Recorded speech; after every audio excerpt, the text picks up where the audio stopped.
Saudara, kekalahan melawan Australia membuat timnas Indonesia menghuni posisi 4 klasmen grup C dengan koleksi 6 poin. Dengan menyisakan 3 pertandingan lagi di putaran ketiga, secara matematis Indonesia masih berpeluang lolos ke putaran final Piala Dunia 2026.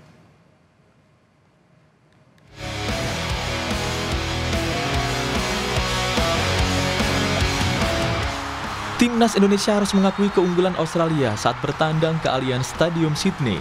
Australia melumat tim asuhan Patrick Kluivert dengan skor 5-1. Indonesia sempat mendapat peluang mencetak gol lewat titik penalti. Sayang, Kevin Dix gagal menuntaskan tugasnya.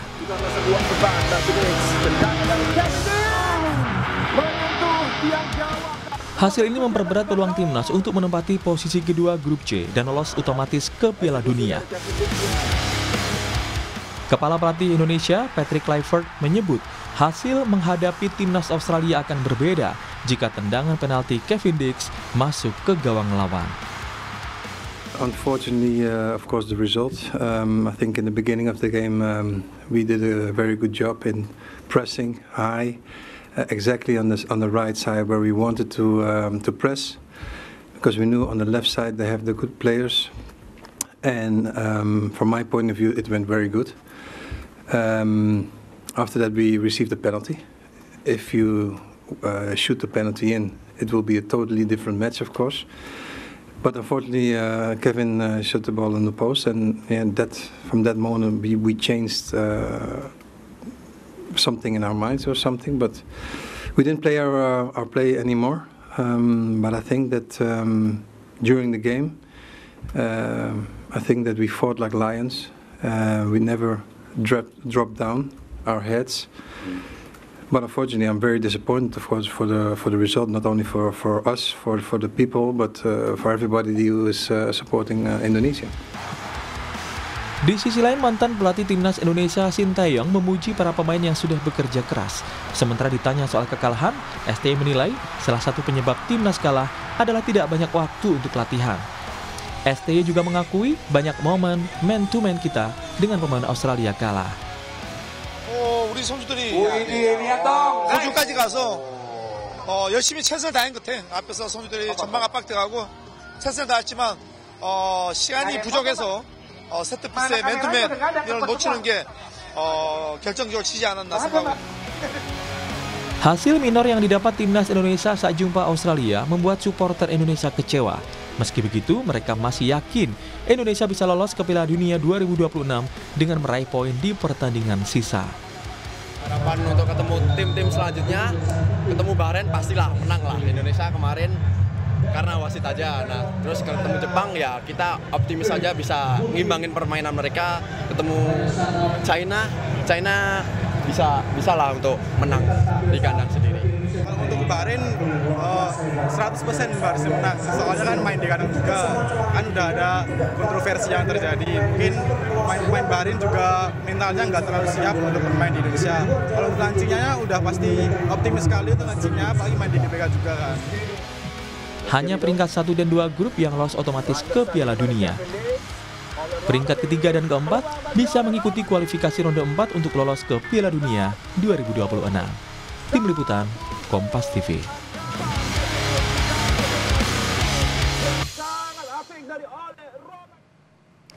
Saudara, kekalahan timnas Indonesia melawan Australia mungkin mengecewakan, tetapi kita masih berharap dan optimistis timnas akan tampil apik di 3 laga tersisa.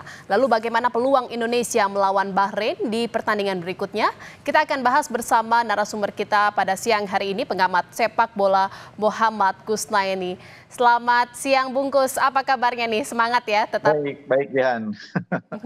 Tetap semangat ya, walaupun memang kita semalam kalah nih timnas Indonesia melawan Australia. Lalu sebelum saya mau bahas bagaimana peluang Indonesia melawan Bahrain nanti, saya mau lihat dulu dan saya mau tanya dulu bagaimana nih pandangan dan juga perspektif dari Bungkus melihat pertandingan semalam.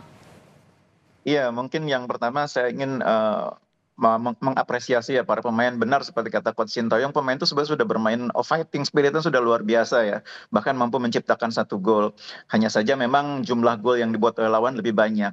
Tapi menurut saya salah satu problem yang kemarin dihadapi oleh timnas itu memang persoalan adaptasi ya, adaptasi pemain-pemain baru yang tidak cukup, waktu latihan bersama yang sangat sedikit, dan itu yang membuat kita bermain tidak seperti yang kita harapkan. Materi pemain kita bagus, tapi secara tim permainan kita tidak menggambarkan kualitas individu yang kita miliki. Nah, mungkin mudah-mudahan dengan pengalaman bermain kemarin yang hasilnya tidak menggembirakan, itu akan menjadi trigger pemicu untuk penampilan yang lebih baik di laga kedua yang justru lebih penting menurut saya. Artinya memang adaptasi yang dibutuhkan lebih dari para penggawa timnas ini ya, nanti ke depannya. Iya. Betul, karena tim nasional itu salah satu handicapnya. Ini semua tim nasional itu mengalami hal yang sama, yaitu soal waktu ya.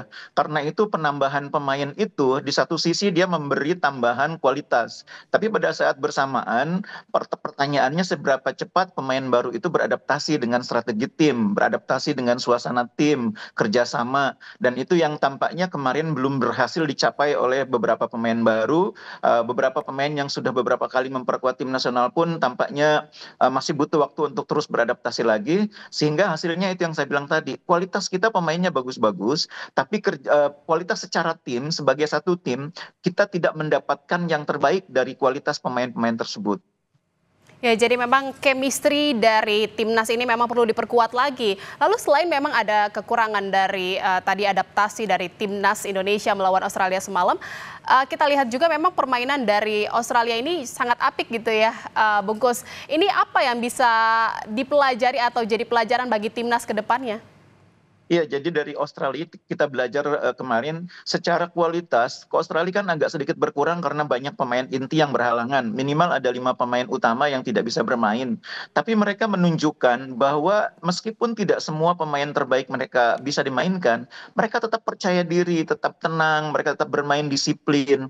Nah, itu menunjukkan bahwa Australia sebagai tim itu sudah matang ya. Mereka kualitas individunya mungkin sedikit kalah dibanding timnas Indonesia, tapi kualitas sebagai tim mereka lebih baik karena sudah lebih lama bermain. Jadi banyak pemain Australia itu capsnya bersama tim nasional sudah di atas 70, minimal di atas 30. Hanya ada 2 pemain di posisi starter yang capsnya masih di bawah 10. Sementara Indonesia hampir sebagian besar pemainnya capsnya masih di bawah 10, atau kalaupun ada sedikit lah, belum terlalu banyak. Dan ini yang menjadi salah satu persoalan mengapa kita adaptasinya masih cukup sulit, karena kita punya persoalan dengan banyaknya pemain yang bergabung secara bertahap, dan setiap kali pemain bergabung ada adaptasi lagi, makanya kita belum mendapatkan yang terbaik dari kualitas individu para pemain itu. Kualitas pemain kita bagus sebetulnya, kita harusnya juga kalau dibandingkan dengan Australia secara individu, orang per orang itu tidak kalah. Kalau kita lihat berarti kualitasnya memang sudah tidak diragukan lagi, tetapi memang yang diperlukan adalah chemistry antar pemain timnas ini memang harus diperkuat lagi. Lalu dari Bungkus sendiri, siapa nanti kira-kira pemain yang bisa dimaksimalkan dalam laga melawan Bahrain nanti? Iya, yang pertama sebetulnya sebelum sampai ke pemain, cara bermain dulu ya. Kalau menurut saya Patrick Kluivert dari laga lawan Australia kemarin mungkin perlu mempertimbangkan kembali strategi pertahanan defensive line yang terlalu tinggi ya. Kita mungkin harus lebih sabar melihat tim ini mendapatkan chemistry dulu, kompak dulu, padu dulu. Karena kalau kita bermain dengan garis pertahanan yang tinggi, itu tim itu udah harus sangat kuat kerjasamanya. Chemistry antar pemain, saling pengertian tuh udah harus sangat kuat. Kalau tim itu belum memiliki itu, maka harus berhati-hati. Defensive line-nya harus lebih moderat, tidak terlalu tinggi. Nah, mungkin Coach Patrick Kluivert perlu mempertimbangkan itu. Kita memang timnya materinya bagus, tapi belum ada kerjasama tim yang betul-betul kuat, chemistry belum terbentuk. Jadi defensive line-nya kalau terlalu tinggi, risikonya seperti kemarin. Kita ya, Bungkus, lalu kalau dari perspektif dan pandangan ya Bungkus nih, bagaimana bisa memaksimalkan lini pertahanan Indonesia nanti ke depannya? Iya, itu tadi dengan cara pertama memperbaiki garis pertahanannya. Dan yang kedua, mungkin strateginya apakah tetap bertahan dengan formasi di awal kan kemarin kita bermain dengan 4 di awal, tapi kemudian di perkembangan selanjutnya di tengah permainan kita berubah menjadi 3. Nah, mungkin tetapkan sejak awal itu garis pertahanan kita seperti apa, formasi back-nya seperti apa. Apakah kita main 3-4-3, 4-3-3, ditetapkan sejak awal dan konsisten, jangan terlalu sering berubah di tengah pertandingan karena timnya seperti yang saya bilang tadi, ini belum kompak banget, belum padu. Kalau timnya sudah padu, berubah-ubah formasi di tengah pertandingan itu hal yang biasa dalam sepak bola. Tapi kalau kerja sama timnya sudah padu ya, kalau belum padu, kalau chemistry-nya belum terbentuk, perubahan itu seringkali membawa risiko. Ya, semoga saja kekalahan semalam ini bisa menjadi pelajaran penting dan berharga untuk timnas Indonesia untuk bisa melaju nanti ke depannya ke Piala Dunia 2026. Dan terima kasih pengamat sepak bola Bungkus atas informasi dan perbincangannya di Kompas Siang. Terima kasih, salam sehat.